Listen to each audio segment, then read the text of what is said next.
নমস্কার। মোটিভেক্স বাংলায় সকলকে স্বাগত। আশা করি সকলেই খুব ভালো আছেন।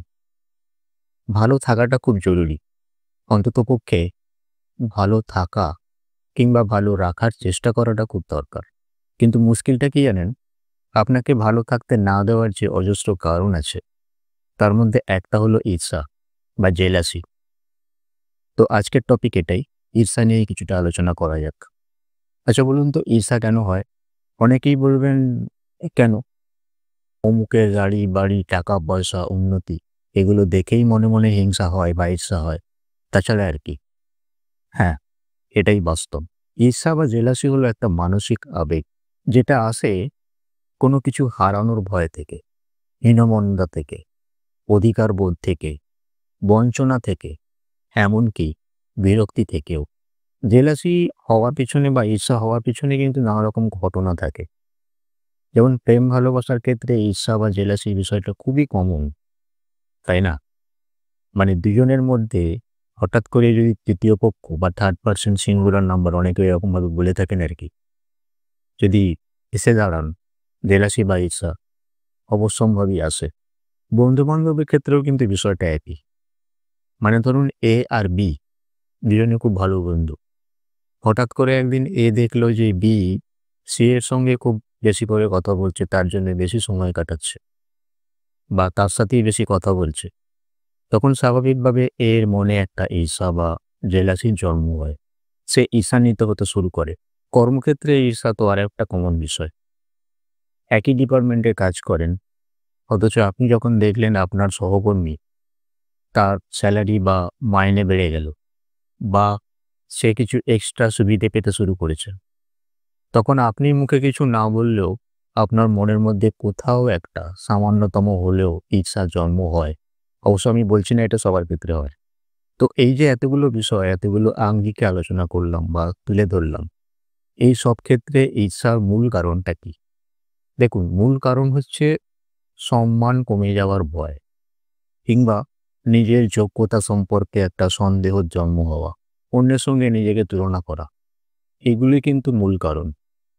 কিন্তু ঈর্ষা করলে কি লাভ হয় না ক্ষতি হয়? কোনটা? দেখুন, দুটোই হয়। লাভও হয়, ক্ষতিও হয়। যদিও সেটা ব্যক্তি বিশেষে আর পরিস্থিতি বিশেষে। তার মানে ঈর্ষার পজিটিভ এবং নেগেটিভ দুটো দিকই আছে। তো নেগেটিভ প্রভাব কি, কি? নেগেটিভ প্রভাব হচ্ছে ঈর্ষার ফলে যেটা হয় আপনার স্ট্রেস বা মানসিক উদ্বেগ বা অ্যাংজাইটি যাই বলুন না কেন সেগুলো বাড়বে। বারবার মনে হবে আপনি পিছিয়ে পড়ছেন। আপনার মধ্যে একটা অস্থিরতা কাজ করতে থাকবে। ফলে কি হবে? আপনি কোনো কাজটাই ঠিকমতো করতে পারবেন না। সেই অস্থিরতার কারণে। রাগ আর বিরক্তি যত বাড়তে থাকবে, আপনার কর্মক্ষমতা তত কমবে। অন্যদের সঙ্গে সম্পর্কের অবনতি ঘটবে। এবার ঈর্ষা থেকে যদি হিংসা জন্ম নেয়, তাহলে সেটা আরো বড় সমস্যা। অন্যের ক্ষতি করে অন্যকে দমিয়ে দেওয়ার কথা মাথায় আসতে থাকে, যেটা খুবই খারাপ এবং অত্যন্ত ভয়াবহ। এবার ঈর্ষার পজিটিভ দিক কি, কি আছে তাহলে দেখে নেওয়া যাক।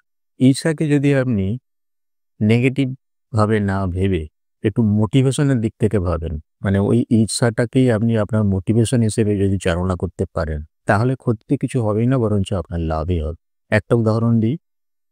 ধরুন আপনি অফিসে কাজ করছেন। দেখলেন অমুকবাবু একটা ভালো কোনো কাজ করে বেশ সুনাম অর্জন করলেন। আপনি কি করবেন?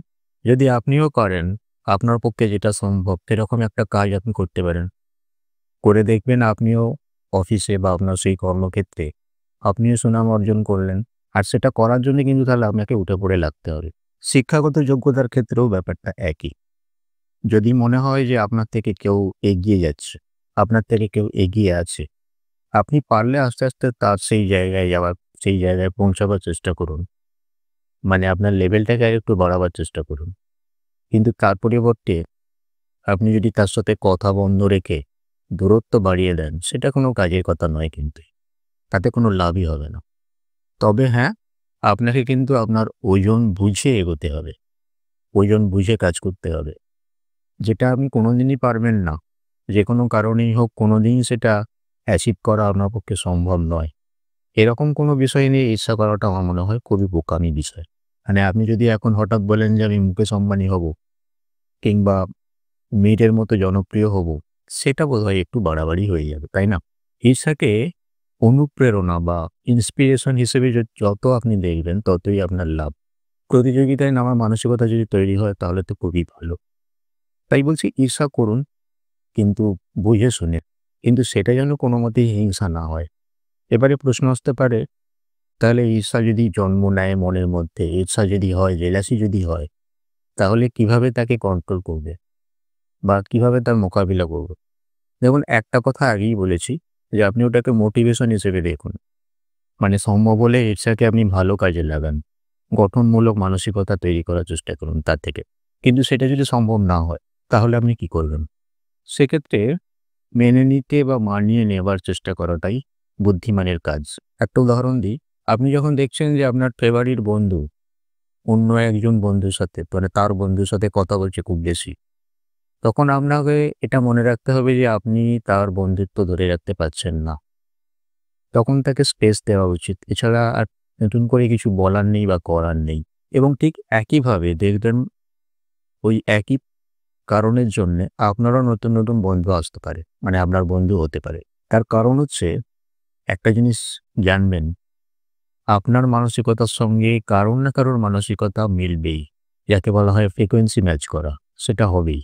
আপনি চাকরি করেন, আপনি যা ইনকাম করেন, আপনার মনে হচ্ছে যে এটা ঠিক পোষাচ্ছে না, মানে কোনো রকমে চলে যাচ্ছে।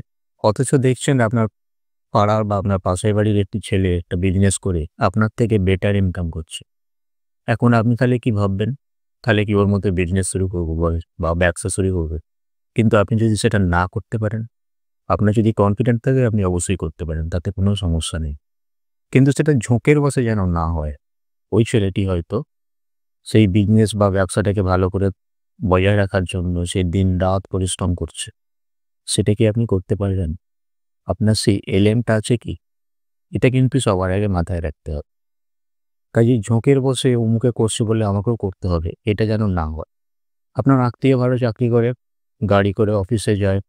আপনার দেখে খুব স্বাভাবিকভাবেই সেই ইচ্ছেটা জাগা উচিত। মানে আপনার মনে হতে পারে যে আমি যদি পারতাম এরকমভাবে করতে।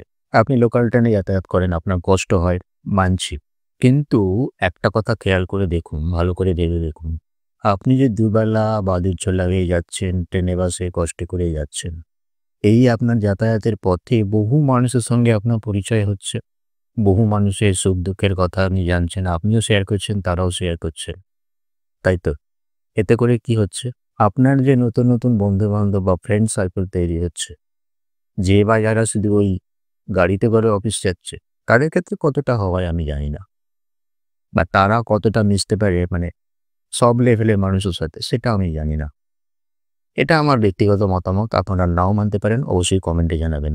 তো আজকের আড্ডা এই পর্যন্তই। যদি ভিডিওটি প্রয়োজনীয় মনে হয় তাহলে অবশ্যই কমেন্টে সেটা জানাবেন। একটা লাইক দেবেন অবশ্যই। আর চ্যানেলে নতুন হয়ে থাকলে সাবস্ক্রাইব করার অনুরোধ রাখি। সবাই ভালো থাকুন, সুস্থ থাকুন। ভগবান সকলের মঙ্গল করুন। ধন্যবাদ। নমস্কার।